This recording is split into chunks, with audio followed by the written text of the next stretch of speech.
Diane Nash is a prominent figure in the American civil rights movement, known for her fearless activism, leadership, and dedication to achieving racial equality through nonviolent means.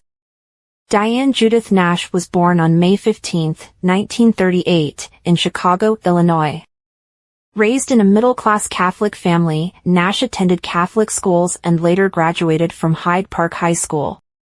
Nash initially attended Howard University in Washington, D.C., but transferred to Fisk University in Nashville, Tennessee, in 1959.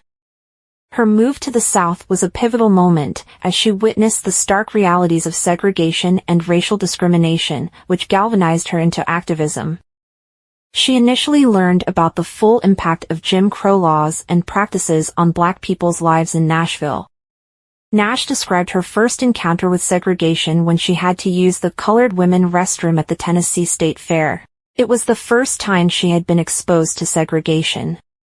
Furious at the realities of segregation, Nash quickly turned full-time activist. When Nash decided to become involved in the civil rights movement, her family was astonished.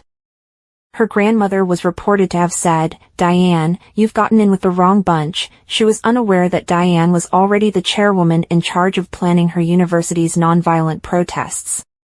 Nash quickly became involved in the Nashville Student Movement, a group primarily composed of students from local historically Black colleges and universities. Nash started going to James Lawson's workshops on nonviolent civil disobedience. Despite being a reluctant participant in nonviolence at first, Nash became a leader because of her calm, collected demeanor when speaking to the media and the authorities.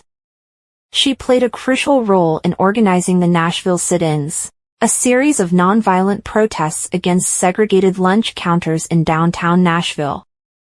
In 1961, Nash became a key figure in the Freedom Rides, an initiative by the Congress of Racial Equality, to desegregate interstate bus travel in the Deep South.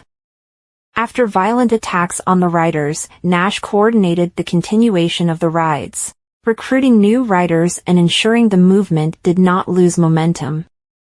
Her strategic planning and insistence on nonviolence were instrumental in the ride's success, which ultimately led to the desegregation of interstate travel facilities. Nash was a founding member of the Student Nonviolent Coordinating Committee, an organization that emerged from the sit-ins to promote and coordinate civil rights activism across the South. Nash left school in April 1960 to take charge of the organization's Direct Action branch. She served in various leadership roles within SNCC, focusing on voter registration drives and community organizing. Nash, along with her then-husband James Bevel, played a significant role in the Selma voting rights movement.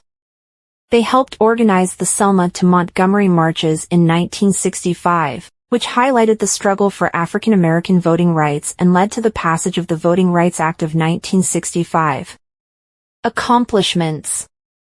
The success of the Nashville sit-ins resulted in the desegregation of lunch counters in Nashville, marking one of the first major victories for the civil rights movement. The Freedom Rides, under Nash's leadership, pressured the federal government to enforce desegregation laws in interstate travel. Nash's work with the Selma voting rights movement directly contributed to the passage of the Voting Rights Act of 1965, a landmark legislation that prohibited racial discrimination in voting. Diane Nash's legacy is one of courage, strategic brilliance, and unwavering commitment to justice. She is celebrated as a pioneer of the civil rights movement, whose efforts helped dismantle institutional racism and pave the way for future generations. Nash remains an influential public speaker, educating new generations about the civil rights movement and the principles of nonviolent resistance.